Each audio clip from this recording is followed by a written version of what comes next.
The swamp-controlled indictments. How has that actually, I think a lot of people want to know, how has that affected your family and Trump personally? Honestly, you would think that it would be like so much worse, and I think that's the intention, but we've been dealing with this for 7 years. I mean, again, Russia, he's an agent of the Russia, it's treason, again, a crime punishable by death. Like, we've been dealing with this for a long time.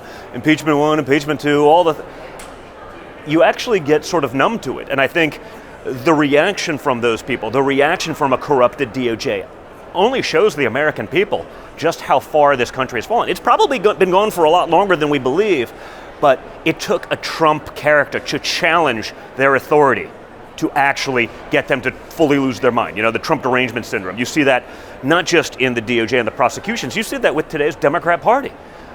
When Trump formed, I interviewed Tim Ballard, who's sort of the subject matter of The Sound of Freedom, right?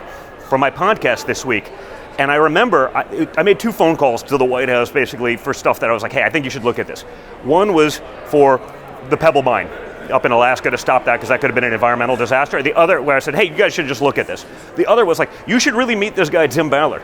So my father does, oh my God, this problem is so real. Human child sex trafficking, it's a real problem. We're gonna set up a committee to look at this. We're gonna fund it with X dollars. The left, we're not gonna do that. This is crazy. Like, I know they've lost their minds, but are we really at a point where because Trump wants to do something about child sex trafficking and stop it, they're going to do the opposite? I mean, are we really there?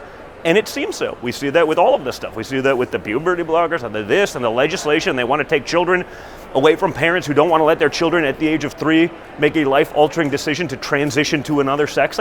This is some insane stuff. So, I think Trump's the only guy, and I'll talk about that in my speech, but I think Trump's the only guy that's really going to do that, right? You talk about the rulings you got out of the Supreme Court last week. They say, well, every Republican would have really appointed a conservative. Really? How many Republicans would have stuck by Kavanaugh? 0? Exactly 0. You had George W. Bush, those guys. Reagan appointed Senator Day O'Connor.